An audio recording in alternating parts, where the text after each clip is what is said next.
I outline everything that I'm looking for. Because here's the thing, here's the one thing that many people don't understand about how our brain works and why it does what it does, why the action of not just writing it down and then taking this document and turning it into pictures and visualizing it on your like in front of you. Our brains do not know the difference between fiction and reality. It just doesn't know. Our brains don't know, right? And the cool thing about it is that you get to use that to your advantage by writing it again in present tense. What are you like? You're not like I will have. I have right now this house in Monaco overlooking the water, and you visualize it. You close your eyes and visualize it. You cut out the picture and you put it on the board. Your mind doesn't know the difference. I'll say three things, right? One, a salary is a drug your employer gives you to give up on your dreams, to quit your dreams. When you think of it that way, it's very sobering. The second comes from my friend Earl Nightingale. Your rewards in life are going to be commensurate with the degree of difficulty of what you do and how hard it is to replace you.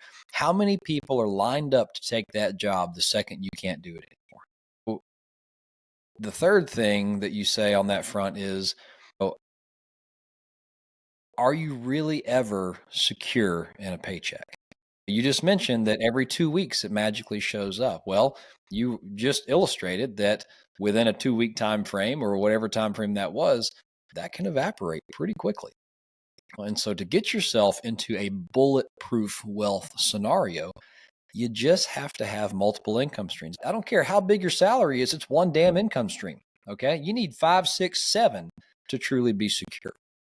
You're listening to the Real Estate Runway podcast powered by Quattro Capital, where we're all about alternative business and investment strategies to help you amplify life and maximize wealth. Here's your host, Chad, the investment maverick.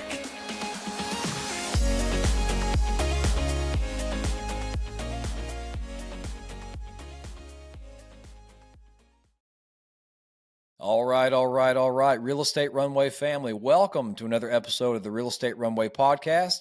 I have with me Augustino Pintus on the phone today. We're going to talk a little bit about resolutions towards building your wealth in 2024. This is the host of the Bulletproof Cashflow show in the flesh. We have him right here. And after some mutual mic issues, we finally got it figured out. So we're ready to rock and roll.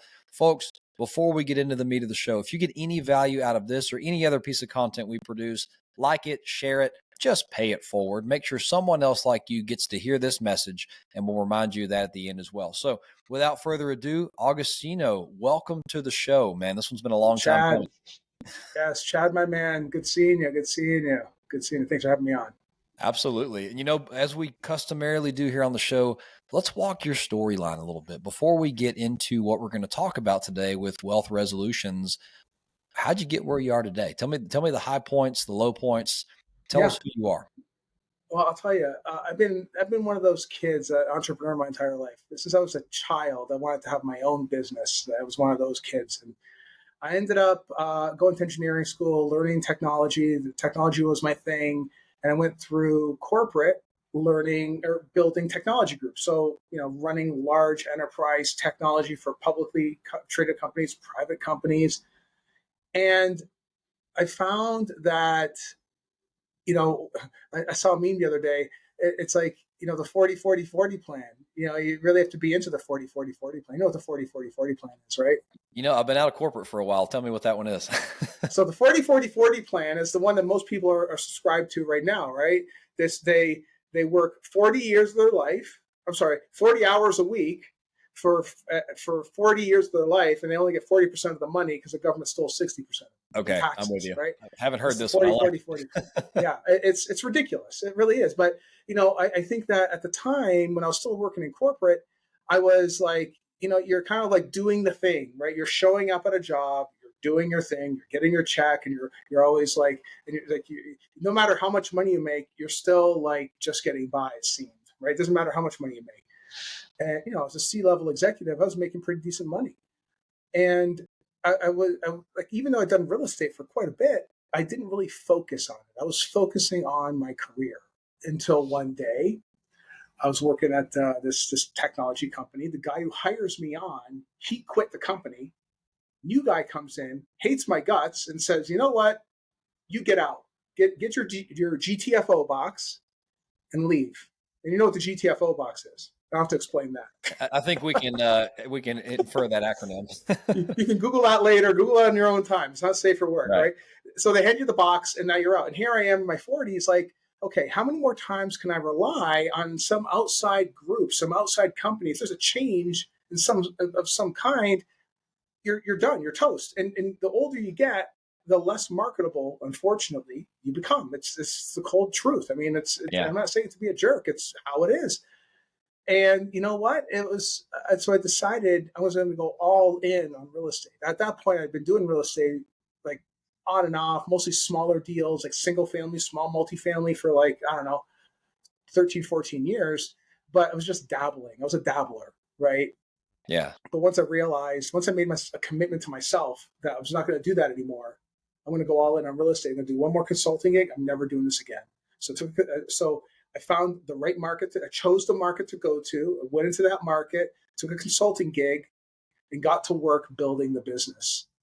So today we have about 1,600 units, about $350 million of work that we're doing right now, and 3 lines of business in development, in stabilized acquisitions, and in net lease. And we also have an education and coaching business where we help people get into the game, right? Certainly wasn't easy for me. It was not an easy journey by any stretch because I had to like figure it out and fumble along on my own, Sure. which is one of the core reasons why we started our coaching business, to help people really blow it up in the world of real estate. Yeah, and just get success leaves clues, folks, and so you might as well watch what we've done, watch what Augusto has done, Agostino, good Lord, and all the good things there. So, tell me a little bit about what you're doing with Bulletproof Cashflow. I mean, you talk a lot about mindset and things of that sort. Let's kind of pivot into your passion on that front before we get into the show today. Yeah, absolutely. It's one of those things that many people are not aware of what they're capable of until they're faced with something, right? And unfortunately, in the world of corporate, like I said earlier, you show up and a check magically shows up in your bank account 2 weeks later, right? There are these people. Again, I'm not slamming on corporate, but you have to keep in mind, look at it this perspective. When you're working in corporate, they're paying you just enough for you to not to quit, right? They're buying your dream 2 weeks at a time. Because I'm sure many people do not want to be working in corporate forever. Maybe they do, maybe they don't. Not my choice, right? But at a minimum, you really have to be able to understand how to make that leap, how to take that leap. And that's what Bulletproof Cashflow is. It's a media and education business, and we help people take that leap and they don't have to do it by themselves. That's the cool thing about how we structure our stuff.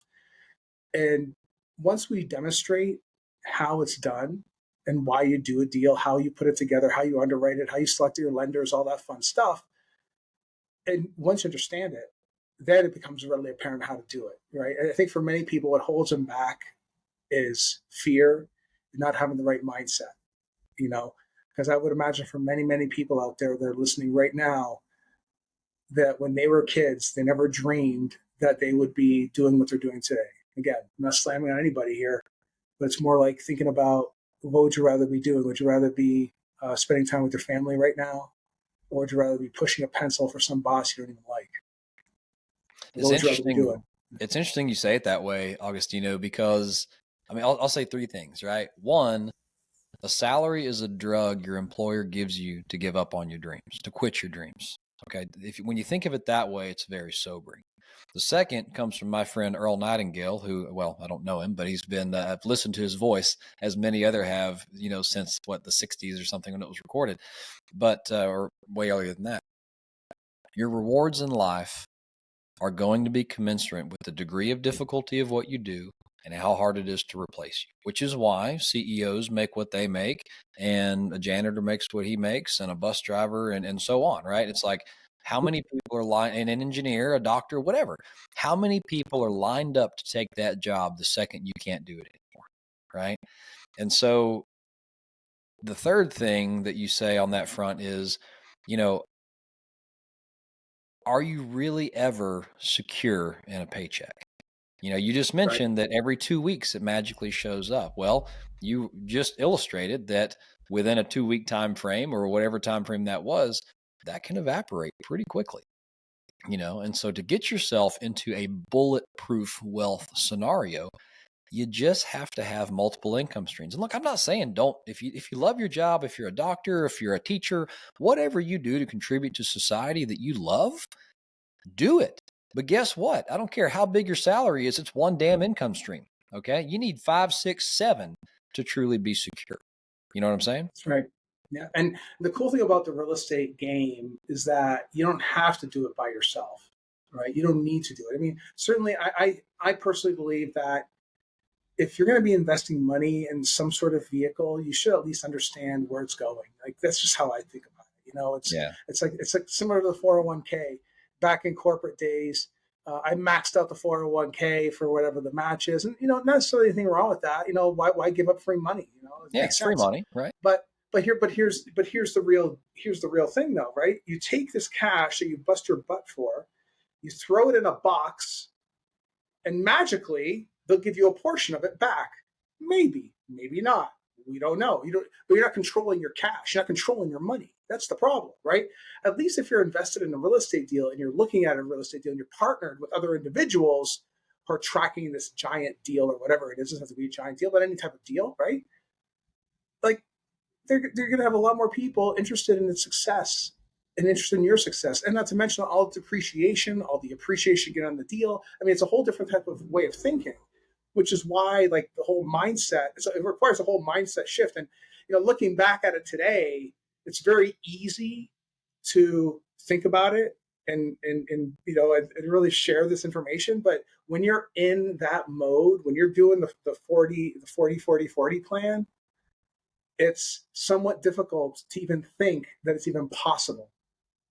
I know because I was there. I I was get it. too. Yeah, it probably took a punch in the face, i.e., you got the box. HR comes in with the box. Fill up the box with your stuff and get out. It's like that. Maybe I don't know if that's for you, right? But I'm a really good entrepreneur. I'm not a really good employee. I'm just it's not my bag. That's okay. But it's, I think for the investors, they want to make sure that I'm a really good entrepreneur. I think it works to their benefit. Oh yeah, for sure. Entrepreneurs don't follow well. We're not led well. I mean, it is what it Right, is. But, right. and it took me many years to learn that. I also was in corporate for a long time. So folks, it is January 5th, 2024. Hard to believe on the day that we're recording this. When you're listening to this, it is probably late January, early February. I can't really tell you that because depending how thick our episode queue is, we release 1 or 2 a week.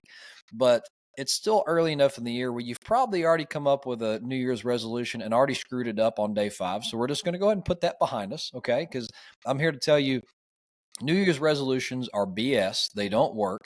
Planning and execution works. It doesn't have to be the new year. It can be March, April, May, but we're going to talk a little bit here today about how to get your mind around a New Year's wealth resolution. And that's going to take planning. It's going to take hard work. It's going to take education. This is not something you're going to do for 5 days and it's going to work, right? But let's kind of go that direction a little bit, Agostino. So when I say those words to you, I can already see like jumping off the mute button here.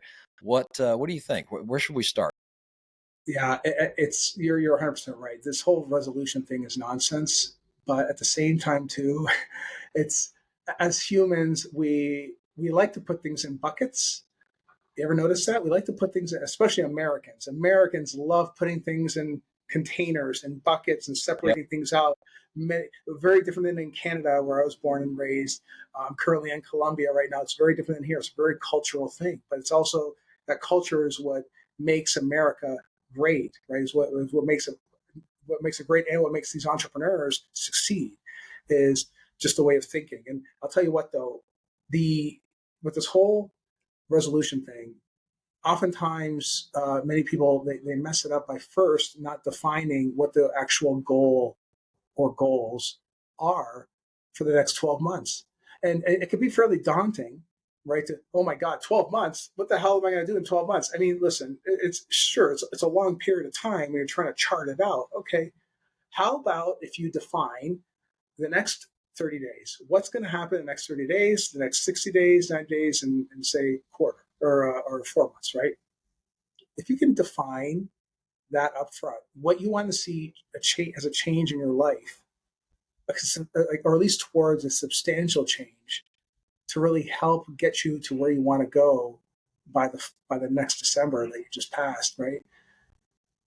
That's what it takes. And it took a while for me to figure that out. I still sit down and I think about my goals every single day. I write it out. I have a vision board, a giant vision board. It's two boards put together with all everything defined. On that vision board, I have all the personal things that I want to see, that the business I want to build, the friendships I want to make.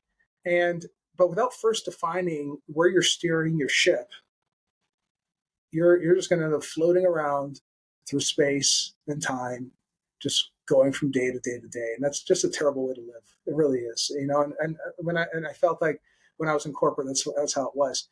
But for many people that maybe be listening to this or listening to real estate shows in general, they're afraid to take that leap. They just don't know where to start. They don't know what to do. But I'll tell you, I think if you get in the right group, the right mastermind, and you learn how to achieve those goals that you want to see in your life, it's a very, very, very inexpensive way, believe it or not, it's a very inexpensive way to visualize and realize your dreams. Because like the price of admission for many masterminds is far less than the mistakes you're going to make if you try to do it on your own. Far less. Hand to God, swear. I could tell you right now, I made some mistakes, right? And to say that I never made any mistakes would it's not true. Everybody makes mistakes, right? And but you know what? It's you'd rather learn from someone else's mistakes rather than try to make it on your own. That's the cool thing. But if anybody has any type of resolution to start building their business, the first step is to actually do the work, learn how to underwrite a deal, get into a program, start networking with other people in that mastermind, and learn from each other as well. I mean, that's how we help people right now in that line of business. We really help people, and I deliver the material. Like, I'm the guy who's actually delivering the information is me. I don't pass it off to some other coach that doesn't know what the hell they've done. And believe me, there are guys out there that pass on their whole student body to some coach who's never actually closed a deal before. I'm not going to mention names, but they're out there. To me, it's terrible. It's not genuine. It's not real. Like, I've closed plenty of deals. And the people in our group, they learn from the mistakes I made, and they also learn from the successes too. Of course, right? That's where you want to be. That's where you want to be around people like that. Yeah, proximity is power, and it's not, it's not even just about closing the deals, folks. I mean, once you catch the shiny thing, it's like, okay, what do I do with the shiny thing? You got to learn how to operate with excellence and actually make the thing do what you said it's going to do. It doesn't just happen. You're running a little business here. So, and I love some of the stuff you said there. I mean, your network is your net worth. Proximity is power. I can go all day long with sayings like that of the people, you're the sum of the 5 people you hang around. Like, if you want to learn something, get in the damn room where these people are, right? Whether that's a mastermind, real estate group, even if you're just listening to a bunch of podcasts, you have to get in the room where the knowledge is. Because I promise you, and again, hand to heart, I've done this, right? I have both pursued multiple education programs at a time, both from gurus, books, podcasts, YouTube channels, whatever. And you find common denominators, things that you can take away from it. You start to form your strategy, or you can just go it alone and go figure it out. And you're going to make 3, 4, 5, 6-figure mistakes. And so you're going to pay for it either way, right? If you're getting into this world, might as well try to at least learn the mistakes that will end you if you do it wrong, And so let's talk about putting this plan together a little bit. You mentioned working backwards. You mentioned a vision board. So maybe we'll talk a little bit about that. And I'm going to talk a little bit about master vision, which is a very similar thing. It's not a board, it's a document. But the point is, I write down in every aspect of my life, and I update this frequently, but it is 10 years down the road for me. Like, if I woke up tomorrow and that's 10 years down the road, what does my best life look like? What am I working towards? And not having this, folks, you can set weekly, daily, hourly goals all you want to, but if you don't know where you're going, you're still just going to be zigzagging around the ocean, just like a cruise ship without a nav system until you eventually run into an iceberg or something, right? So Yeah. it helps to know if you're going to London, set your nav to London, or if you're going to Africa, whatever you're doing, you have to know where you're going. So, for me, that thing is called a master vision, where I write down every, in my spiritual life, in my business life, my personal finances, my relationship with my wife, with my kids, what are my kids like? All those different categories, whatever's important to you, you just have to write it down. Make a little, just write 10 categories to start with. And you may build on this, but one of them could be personal fitness. One of them could be personal faith. One of them could be, your financial situation. One could be your relationship with your spouse. Just fill things like that in a little box and just write a few bullets about what's true about that 10 years from now. And you'll suck at it the first time. I'm going to tell you that. It's okay. But you started, and you look at that every dang day, or at least once a week, and you start to realize when things come up in your life and you have a decision to make, sometimes those will start popping into your head, and you start to realize that a great movie came out recently, Boys in the Boat. Does it make the boat go faster? It was the Olympic rowing team from some country. But the point was, in that decision, if your goal is to be, for me, I'm a little guy. If my goal is to be 180 pounds, right? And I'm looking at a box of Krispy Kreme donuts, man, those are good. I love Krispy Kreme donuts, but does that get me to that 10-year goal of what I want my body to look like, my physique? The answer is no. You might start having that pop in your mind, and you might make little incremental decisions differently, right? So I just went on a tangent there, but tell me about your vision board. How does it compare, contrast to what I just said? That's actually quite similar, and I think the act of writing down what you envision your life to be is absolutely critical. Like, I don't break it up into categories as much as I write the stuff in present tense. Yeah. And it's just a free flow of how do you envision your life? I'm 60 years old. How do I see where am I? What am I doing? I'm a multimillionaire. I live in Monaco. I have a multi-car collection of Ferraris and Lambos. I have whatever it might be, right? I outline everything that I'm looking for. Because here's the thing. Here's the one thing that many people don't understand about how our brain works and why it does what it does. Why the action of not just writing it down and then taking this document and turning it into pictures and visualizing it on your like in front of you. Our brains do not know the difference between fiction and reality. It just doesn't know. Our brains don't know, right? And the cool thing about it is that you get to use that to your advantage by writing it again in present tense. What are you like? You're not like, I will have, I have right now this house in Monaco overlooking the water, and you visualize it. You close your eyes and visualize it. You cut out the picture and you put it on the board. Your mind doesn't know the difference. And then but here's what your brain does. The reticular activating system starts looking for the opportunities that you need to get to that point. It doesn't know the difference. That's the cool thing. The reticular activating system is a real thing. Let me give you an example.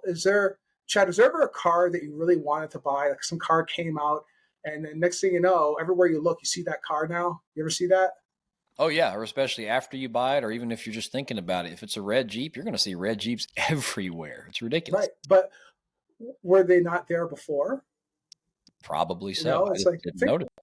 Yeah. Right. You didn't notice it because your reticular activating system, your brain, it didn't even compute. It wasn't even there. But once you put it in your head of what you want to see happen, you start seeing the opportunities. And that's why the reticular activating system, using that to your advantage, because the reticular activating system can be used towards negative stuff too, which is why when you're sitting down and visualizing the life that you want, you're obviously going more into a positive state. You want to avoid the negative stuff, because whenever you see those people on Facebook that have all this negative stuff happening to them, they're always bitching and complaining about something. It's almost like you're attracting that, and your reticular activating system is looking for the negativity and pulling these awful people into your life, right?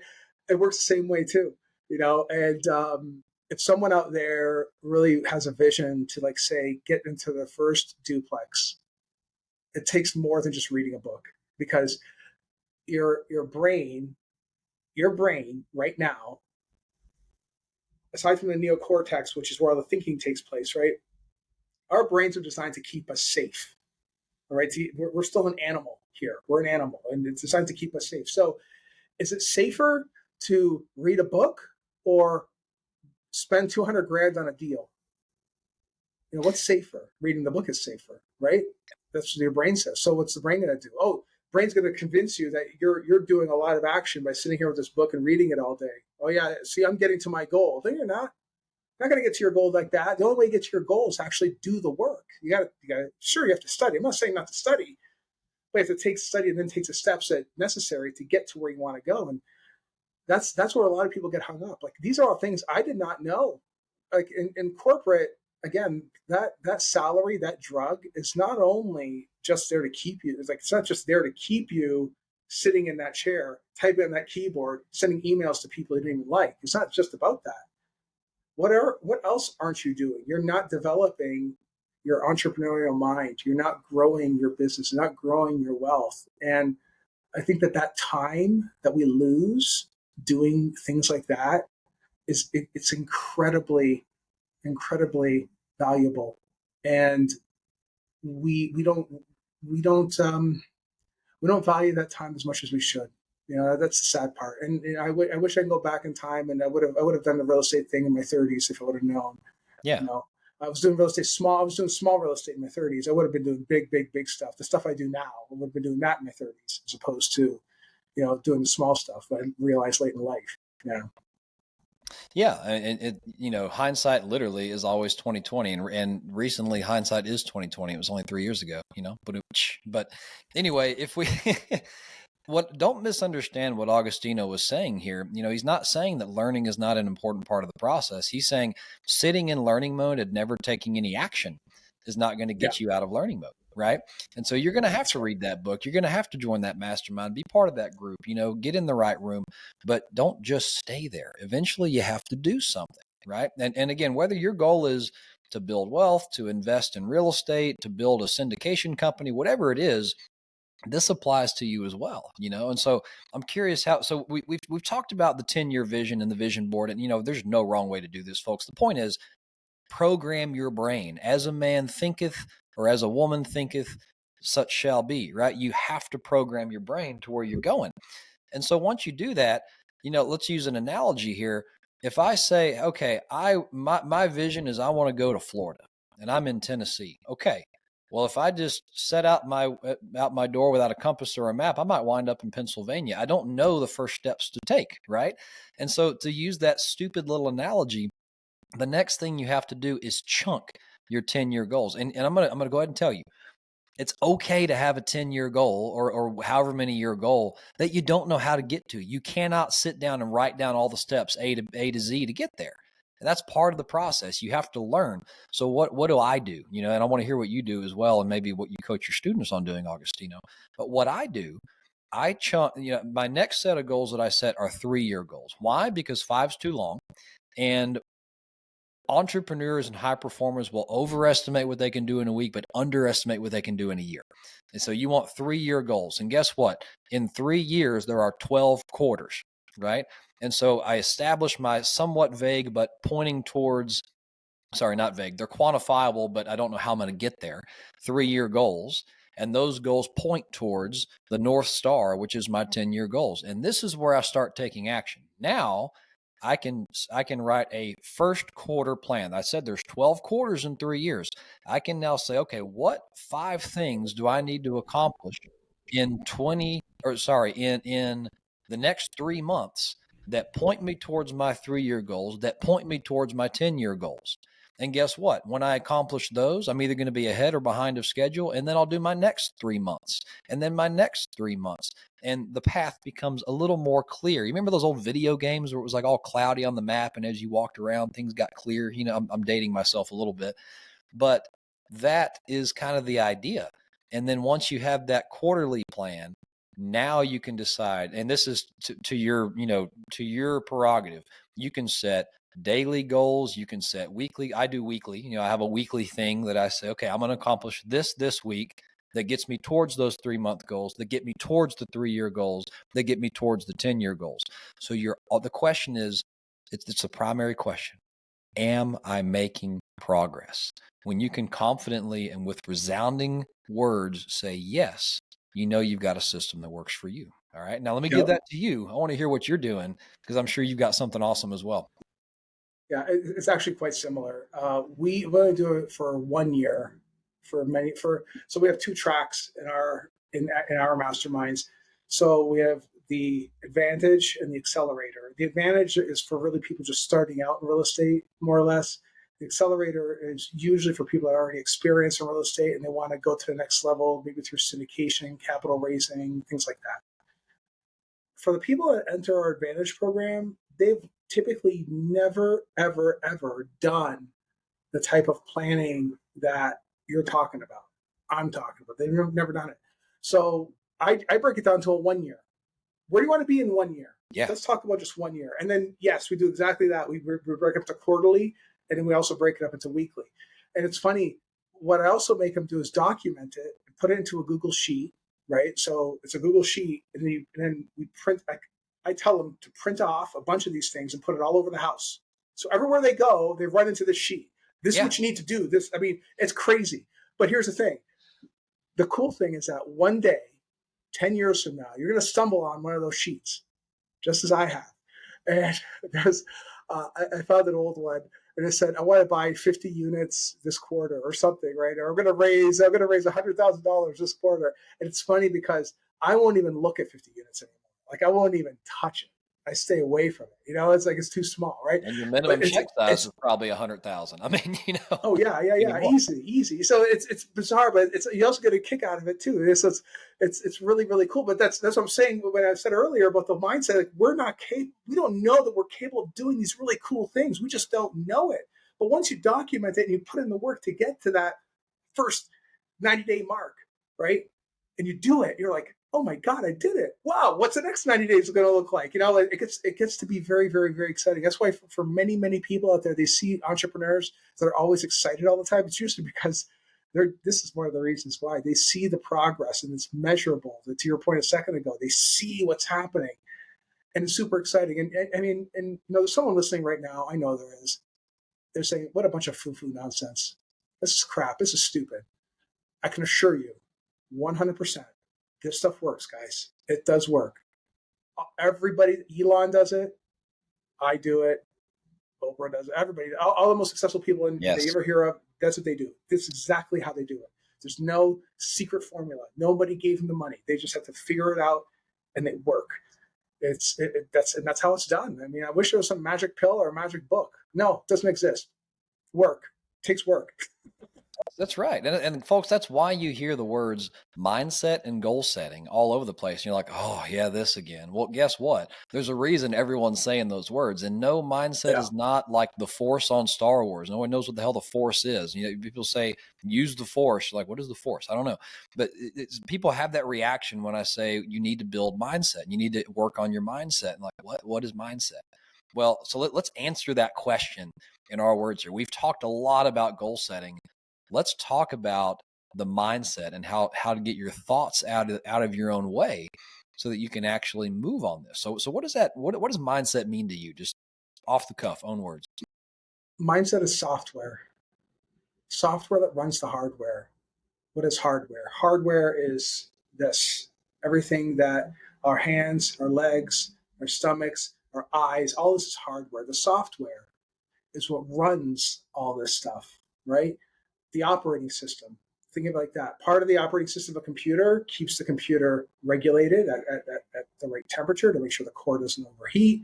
It does a whole bunch of things. But what it also does is show you on a screen the same way it's doing right now and listening to what we're saying and recording what it's saying, right? So it's an operating system.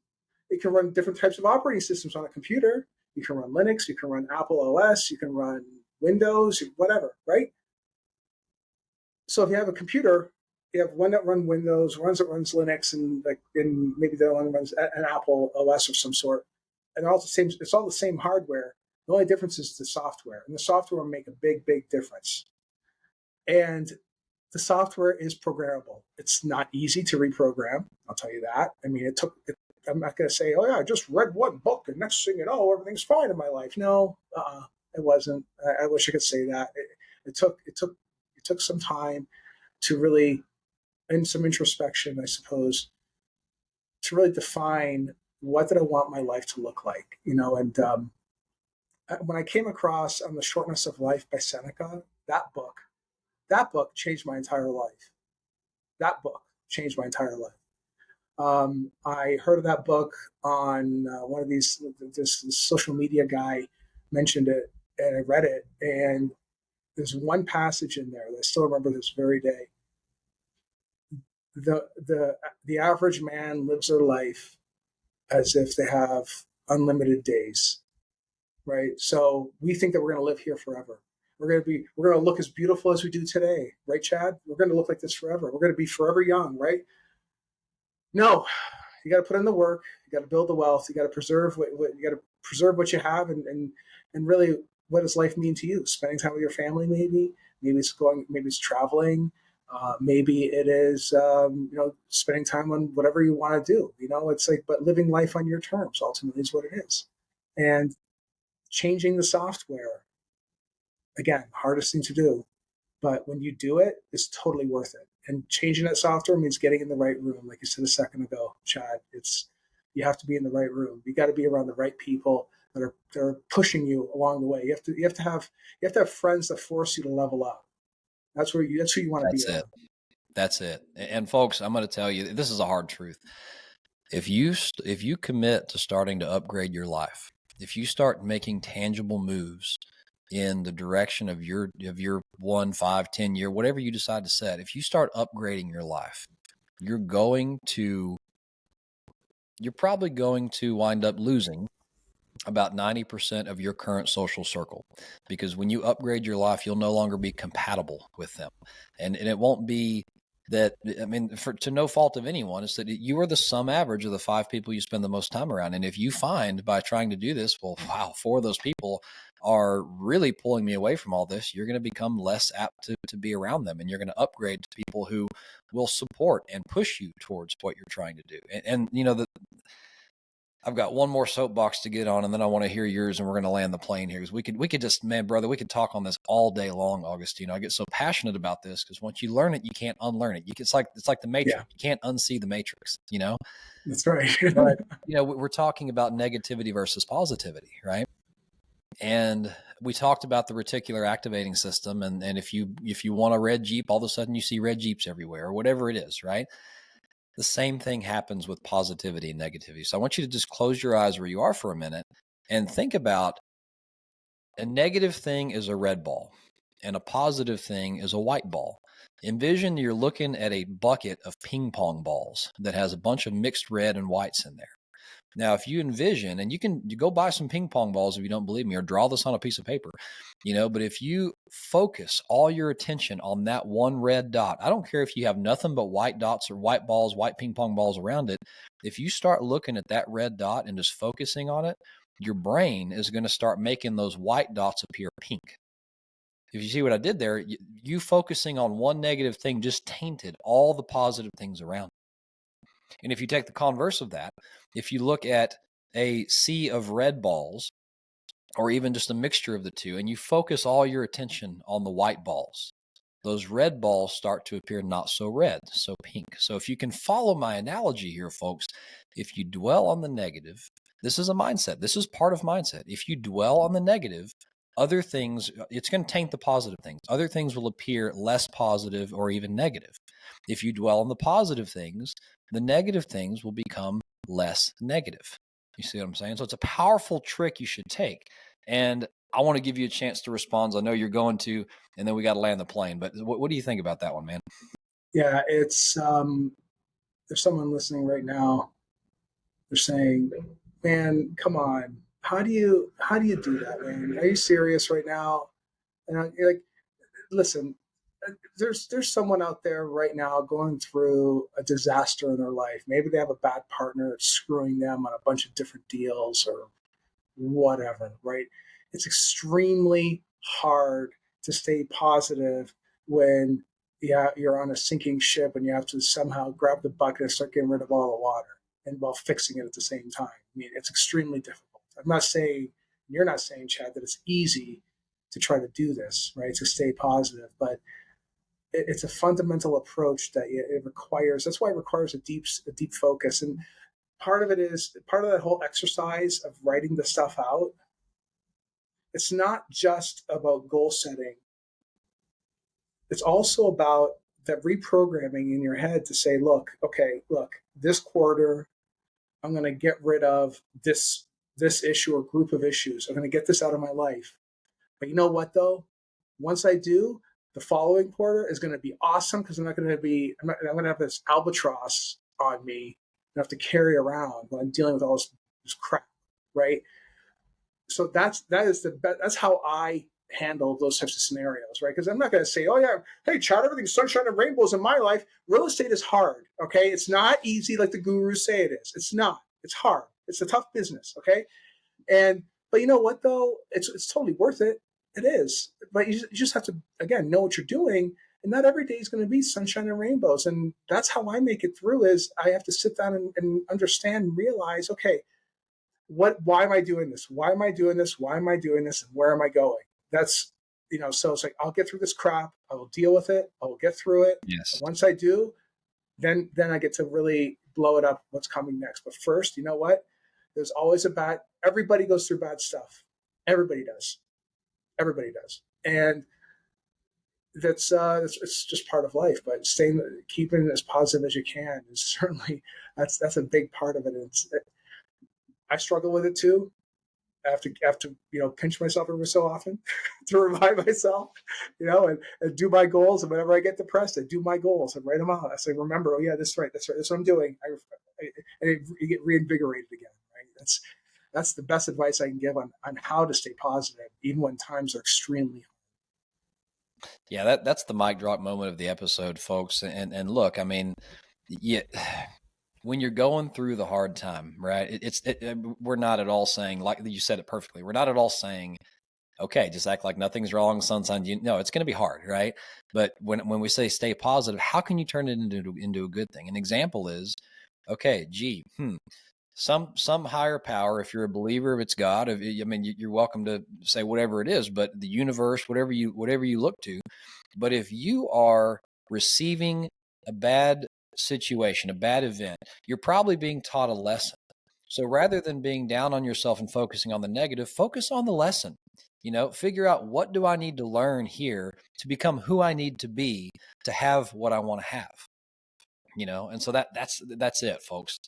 And so, in the spirit of Real Estate Runway, to land the plane back on the runway, Augustino, a couple of questions to get to know you, then we'll let you get back to your busy day. So thank you so much for being with us. First one, what is your superpower? I think we heard a lot of it today, but what's your superpower, man, in life or business? My superpower is, I'm really good at putting deals together. When it comes to like business stuff, like I'm the guy that puts the deals together. I'm the guy that builds out good, strong deals and makes the deals happen. Because of my personality type, I'm an Enneagram 8, wing 7. If anybody doesn't know what that is, definitely look into that. It's amazing stuff, right? The Enneagram is tremendous. And I'm very well suited and geared to do those types of specific things, right? So I would say that's probably just one of the many superpowers. I love that. And flip the coin, man. What's your biggest failure, life or business, and what'd you learn from it? I don't know if it's my biggest failure, but I think it's a failure that's worth noting that would be valuable to your audience. You have to watch who you partner with. Be aware of who you partner with. And here's a quick thing to consider when you are looking, or someone is looking to partner with you, you're partnering with them, whatever. Set a time to meet somewhere. 6 p.m. at Starbucks, great. If they don't show up on time, or they show up late, 6:15, 6:30, all the time, as you're working through whatever it is that you're working through, and they don't have the same diligence that you do, don't force it. Dump them. Get rid of them. Go find someone else. Because I found that this only happened to me one time, and then, I wouldn't say it's my biggest mistake. I was able to dodge that bullet, but it would have been a huge mistake if I would have partnered with that guy for sure, right? But because it became readily apparent that if this individual can't even show up to a meeting that they set up, actually, they set up a meeting and they couldn't even show up on time, what are they going to do when we have to go raise $1 million? What are they going to do when there's a major problem and we have to meet with a lender and now they're MIA? What happens, right? If they can't even show up to a thing that they defined, they're clearly not serious. That's how I see it. They have to have a high degree of diligence, in my opinion. That's just one thing. But if they can't even pass that, get rid of them. That's good, folks. Partnerships are like marriages, but a lot harder to get out of. Divorcing a partnership is not as easy as a wedding. They certainly are. They certainly are. All right, man. Last question. I want to give you some time for a shameless plug, man. Tell me what you're doing over at Bulletproof Cashflow Show. Where can we find it? Tell me about any programs you have. Like if the audience wanted to interact with you more, where do we find you? Sure, absolutely. So, as I alluded to earlier, Bulletproof Cashflow is a media education business, and we help people get into the real estate game and build success in the real estate game. More importantly, we have our 2 tracks, like I said before, for people who want to do small multifamily or get started in the real estate biz, and we also have the folks that really want to blow it up in real estate. Both are 50-week masterminds, 50 weeks delivered by yours truly. And again, I'll pass on to some other dude or whatever, right? I'm the guy delivering the content because I'm the guy that's actually done it. That's very important to me. This is why I started this whole scenario. And we have an online component. There's also, 50 hours of training online for each program. And it is a tremendous amount of value, right? So if anybody's interested in checking that out, go to bulletproofcashflow.com. You can see what's available. They just click the link and set a time, and I'll have one of my guys reach out. But if you want to spend any money, that's cool too. It's no biggie. If you go to our YouTube channel, we have over 700 videos there with all types of content and podcasts and all kinds of stuff. We've been at this game for quite a bit now. And I love to share my information and my knowledge with the world. So we do it there on YouTube. So yeah, it's just Bulletproof Cashflow. Just, youtube.com/Bulletproof Cashflow. You'll find us there. Love it, folks. And as always, scroll down to whatever show notes or description on whatever you're listening to this on. And those links are right there for your clicking pleasure. Don't feel like you have to write this down while you're driving down the road. And Augustino, man, thank you for coming on, especially in the new year, sharing your mindset, your goal setting tactics with us. I think it was a great conversation. And folks, I hope you got a tremendous amount out of this show today. If you did, remember, pay it forward. Someone else is struggling with goal setting. Someone else is struggling with mindset. Share it, like it, subscribe. Just show the algorithms you enjoyed this and make sure someone else like you who needs to hear this gets to hear it. Augustino, thank you for coming on the show, man. I really appreciate it. You bet, man. Thanks so much. All right, folks, this has been another episode of the Real Estate Runway podcast. Until next time, over and out. We hope this episode was insightful and brought value to your day. If so, please be awesome and leave us a 5-star review. Find out how Team Quattro can help you at thequattroway.com and scroll down for more info. Until next time, this is the Real Estate Runway podcast.